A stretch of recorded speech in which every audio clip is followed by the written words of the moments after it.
बिस्मिल्लाहिर्रहमानिर्रहीम। अस्सलाम वालेकुम students. Chapter number 8 nutrition and our topic is the disorders of gut. तो हम चैप्टर नंबर 8 हमने जिस तरह ह्यूमन डाइजेस्टिव सिस्टम को पूरा डिस्कस किया, पढ़ा हम लोगों ने। तो आज हमारा लास्ट टॉपिक है disorders of gut. What is gut? Gut mean gastro urinary tract. Gastro urinary tract के जो डिसऑर्डर्स हैं हम उसको आज डिस्कस करेंगे कि कौन से डिसऑर्डर्स होते हैं, कौन से डिजीज़ कॉज होती हैं इससे। तो सबसे पहले हम देखते हैं disorders of gut. Diarrhoea, constipation and ulcer are the most common disorders of gut that affect a number of people in Pakistan.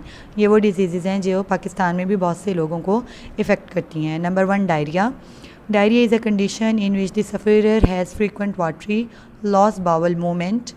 यानी डायरिया वो कंडीशन है जिसमें बॉडी से जो है ज़्यादा वाटर लॉस होना, लाइक मोशन, और लूज़ बाउली मूवमेंट, यानी इंटेस्टाइनल बाउल कहते हैं इंटेस्टाइनल मूवमेंट को, तो उस मूवमेंट लूज़ हो जाती है। दिस कंडीशन में be accompanied by the abdominal pain, जिसकी वजह से हमारे एब्डोमिनल कैविटी में पेट में दर्द होती है। नोज़िया यानी मतली होना, एंड वॉमिटिंग, और बाकायदा तौर पे कह आना, वॉमिट होना। ठीक है, तो इसमें पेट में दर्द होना, बार बार वाटर लॉस होना बॉडी से, यूरिन, और उसके अलावा नोज़िया, मतली और वॉमिट होती है। It occurs when required water is not absorbed in blood from colon. तो हम लोगों ने अपने लार्ज इंटेस्टाइन पार्ट में पढ़ा था फंक्शन में कि कोलन जो है वो क्या करता है, वाटर को एब्जॉर्ब करता है। जब वो वाटर एब्जॉर्ब नहीं होगा ब्लड में तो वो क्या होगा, डायरिया कॉज करता है। लेकिन अगर हम इसकी मेन कॉजेज़ देखें कि इस तरह क्यों होता है, क्यों कोलन जो है वाटर को एब्जॉर्ब नहीं करता। The main causes of diarrhoea underline it, और heading causes. The main causes of diarrhoea include lack of adequate safe water, यानी हम जब पानी साफ़ ना हो हमारे पास, कंटेमिनेटेड वाटर और फूड जिसके अंदर बैक्टीरिया होंगे तो वो क्या करेंगे, इंटेस्टाइन में जो इन्फेक्शन कॉज करेंगे। तो lack of adequate safe water, जब पानी साफ़ ना हो तो उसकी वजह से डायरिया कॉज होती है। Diarrhoea is also caused by the viral और बैक्टीरियल इन्फेक्शन, तो डायरेक्ट वायरस और बैक्टीरिया के अटैक से भी ये कॉज हो सकता है ऑफ लार्ज इंटेस्टाइन। ठीक है, ये लार्ज कोलन जो है लार्ज इंटेस्टाइन का पार्ट है। तो जब लार्ज इंटेस्टाइन में से वाटर नहीं होगा, से वाटर नहीं लेंगे, या फिर बैक्टीरिया या वायरस का इन्फेक्शन हो जाएगा, तो उसकी वजह से जो है कोलोन जो है वाटर को एब्जॉर्ब नहीं करेगा, और ये कंडीशन कॉज होती है जिससे वॉमिटिंग, नोज़िया, एब्डोमिनल पेन और वाटरी लूज बाउल मूवमेंट होती है। If sufficient food and water is available, अगर काफ़ी मकदार में पानी और ख़ुराक अवेलेबल हों, the patient of the diarrhoea recovers in a few days, चंद दिनों में ही जो डायरिया के पेशेंट हैं वो रिकवर हो जाते हैं, सेहतयाब हो जाते हैं। However for malnourished individual diarrhoea can lead to severe dehydration. जब ऐसी खुराक जो ज़्यादा जल्दी कवर ना कर सकें, फूड एडिक्वेट और वाटर भी ना हो, तो क्या होगा, जिससे काफ़ी दिनों तक ये कंडीशन रहने की वजह से सीवियर डिहाइड्रेशन हो जाती है, यानी जिसमें पानी की बहुत ज़्यादा कमी हो जाएगी। And can become life threatening, और जो कि ज़िंदगी के लिए ख़तरनाक हो सकता है। डिहाइड्रेशन जब बहुत ज़्यादा हद तक बढ़ जाए, जिसम में पानी की कमी बहुत ज़्यादा हो जाए, इवन कि उससे डेथ कॉज हो सकती है। ठीक है, the treatment for diarrhoea underline it, और हेडिंग ट्रीटमेंट क्या है इसका। Treatment for diarrhoea involves consuming adequate amount of water, तो हमें क्या करना चाहिए, ज़्यादा से ज़्यादा पानी लेना चाहिए, टू रिप्लेस द लॉस, ताकि उस पानी की कमी को, डिहाइड्रेशन को हम कवर कर सकें। Preferably mixed with essential salt and some amount of nutrients, ऐसा वाटर पानी लेना चाहिए जिसके अंदर ज़्यादा बेटर है कि उसके अंदर कुछ सॉल्ट्स और कुछ न्यूट्रिएंट्स के भी अमाउंट हो, जैसे कि डॉक्टर्स ORS वगैरह रिकमेंड करते हैं। उससे क्या होता है कि जिसमें पानी की कमी और उसके साथ नमकियात की कमी भी जल्दी कवर हो जाती है।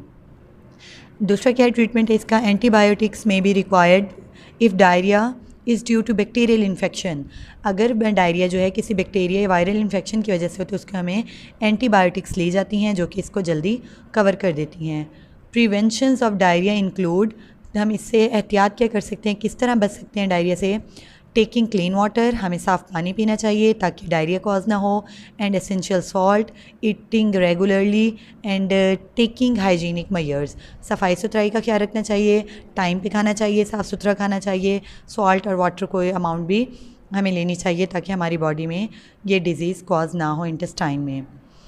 नेक्स्ट डिज़ीज़ हम देखते हैं constipation. What is constipation? Constipation जो है हमारी बॉडी में से जो वेस्ट प्रोडक्ट्स, यानी जिसको हम फेसिस कहते हैं, जब फेसेस हमारी बॉडी में से रिमूव हो जाते हैं, एलिमिनेट हो जाते हैं, अगर ये कंडीशन हो जाए किसी पर्सन में कि उसको डिफ़िकल्टी हो जाए, वो फेसेस हार्ड हो जाएं और बॉडी से एलिमिनेट करना मुश्किल हो जाए, तो उस कंडीशन को हम कहेंगे constipation. Constipation is a condition where a person experience hard feces that are difficult to eliminate. ठीक है, हार्ड feces हो जाएंगे और बॉडी से एलिमिनेट होना मुश्किल हो जाता है। अब इसके कॉज क्या हैं, क्यों होती है हार्ड feces, क्यों हो जाते हैं बॉडी में? The main causes of constipation include excessive absorption of water through colon. यानी वहाँ पे इसमें क्या होता है कि कोलोन जो है हमारी फूड में से, हमारी जो प्रोडक्ट है उसमें से जो है वाटर को बहुत ज़्यादा एब्जॉर्ब कर लेता है। एब्जॉर्ब क्यों करेगा? यानी हमारे जिस्म, हम पानी ज़्यादा नहीं ले रहे, हमारी फूड में वाटर ज़्यादा नहीं है, जो वाटर ज़्यादा नहीं है और बॉडी की नीड को पूरा करने के लिए वो वहाँ से ज़्यादा एब्जॉर्ब कर लेता है कोलोन वाटर, और पीछे जो फीसेस बच जाते हैं वो बहुत ज़्यादा हार्ड हो जाएंगे। ठीक है, एक रीज़न ये है। Insufficient intake of dietary fibres. ठीक है, ऐसी फूड लेना जिसमें ऐसी फूड ना लेना जिसमें फ़ाइबर्स हों। ठीक है, फ़ाइबर्स वाली भी जो है ये इसको कॉन्स्टिपेशन से प्रिवेंट करती है। और डिहाइड्रेशन, वही बात, पानी की कमी, जब पानी ज़्यादा नहीं लेंगे तो बॉडी में ज़्यादा एब्जॉर्ब हो जाएगा। यूज़ ऑफ मेडिसन्स, या फिर जब हम मेडिसन ज़्यादा ले रहे हों जिसमें आयरन, कैल्शियम एंड एलुमिनियम ये ऐसी मेडिसन्स जब हम ज़्यादा ले रहे हों तो वाटर क्या हो जाता है, ज़्यादा एब्जॉर्ब हो जाता है कोलोन में। And tumours in the rectum और एनस, या फिर हमारे जो लास्ट पोर्शन है इंटेस्टाइन का, लार्ज इंटेस्टाइन का रेक्टम जिसमें फीसिस टेम्परेरी स्टोर होते हैं, उसमें या एनस में, जिसके थ्रू बॉडी से एलिमिनेट होते हैं, वहाँ पे कोई ट्यूमर हो जाए तो उसके नतीजे में भी कॉन्स्टिपेशन होती है।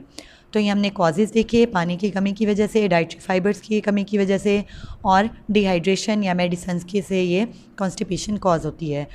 अंडरलाइन और हेडिंग ट्रीटमेंट क्या है? Treatment of constipation is with a change in dietary and exercise habit.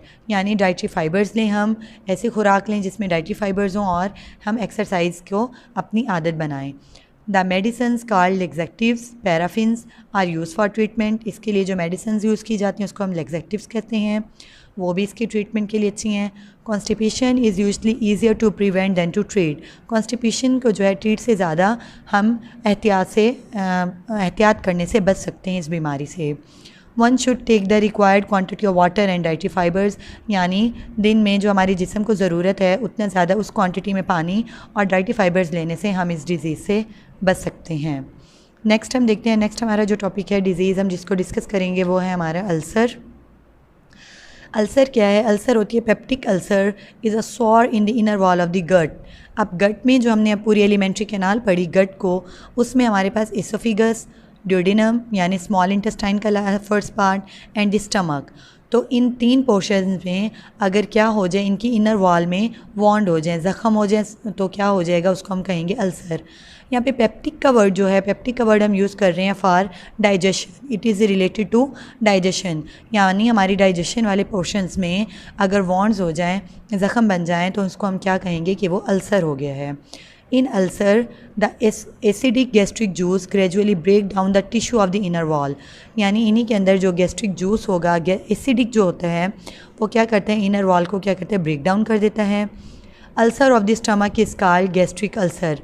जो हमारे मैदे का स्टमक अल्सर होगा उसको हम कहेंगे गैस्ट्रिक अल्सर। अब हम इसकी कॉजेज़ देखते हैं कि ये क्यों कॉज होते हैं, हमारे स्टमक में, हमारे इंटेस्टाइन में, एसोफेगस में क्यों ज़ख़म बन जाते हैं। स्टूडेंट्स, हम लोगों ने अपने माउथ के अंदर कभी जिस तरह ज़ख़म बन जाते हैं तो हमने उसको फेस किया है, हम देखते हैं कि हमें वो ज़ख़म नज़र आ रहा होता है। इसी तरह से जब हमारे स्टमक में और इंटेस्टाइन वगैरह में ज़ख़म होते हैं तो उसकी कॉज क्या होती है। The causes of the ulcer include excess acid, यानी स्टमक में ज़्यादा एसिड का आ जाना, infection, long term use of anti inflammatory medicines including aspirin, smoking, drinking coffees, collage and eating spicy food. बहुत ज़्यादा स्पाइसी फूड खाना, सॉफ्ट ड्रिंक्स पीना, coffee लेना, स्मोकिंग करना, ऐसी मेडिसन्स लेना जो एंटी इन्फ्लेमेटरी हों।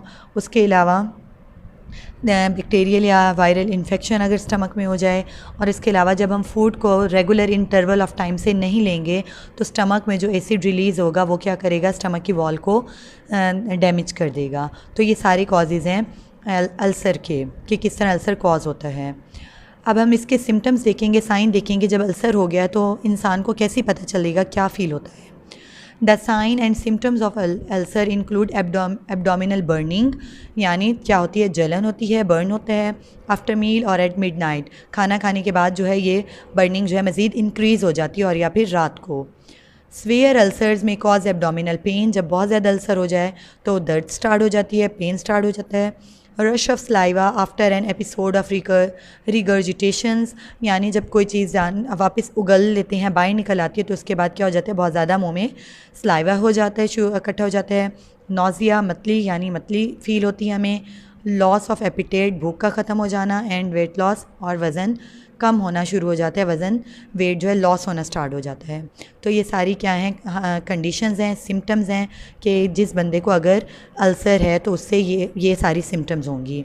अगर हम इसकी ट्रीटमेंट की बात करें, ulcer is treated with medicines, तो हम इसको मेडिसन से ट्रीट कर सकते हैं, विच न्यूट्रलाइज द एसिड इफ़ेक्ट, जो कि स्टमक में एसिड है उसके इफ़ेक्ट को कम कर देता है, न्यूट्रलाइज़ कर देता है, ऑफ गैस्ट्रिक जूस। स्टमक में जो गैस्ट्रिक जूस रिलीज़ होते हैं उसमें हमें तो एक पढ़ा था HCl, जो कि एसिडिक इन नेचर होता है, तो उस एसिड के इफ़ेक्ट को क्या कर देगा, न्यूट्रलाइज़ कर देगा, ख़त्म कर देगा, जिससे वो मेडिसन्स इसके एसिड के इफ़ेक्ट को न्यूट्रलाइज़ कर देंगी और हम स्टमक अल्सर से बच सकते हैं। Spicy, acidic food and smoking should be avoided as preventing measures, तो एहतियात के तौर पे स्मोकिंग, एसिडिक फूड और स्पाइसी फूड्स भी हमें नहीं लेनी चाहिए। तो स्टूडेंट्स, बेटा आज का हमारा यहाँ टॉपिक और साथ ही चैप्टर कंप्लीट होता है। आपने इसको अच्छे से पढ़ना है, समझना है और याद करना है। ओके, अपना ख्याल रखिएगा। अल्लाह हाफिज़।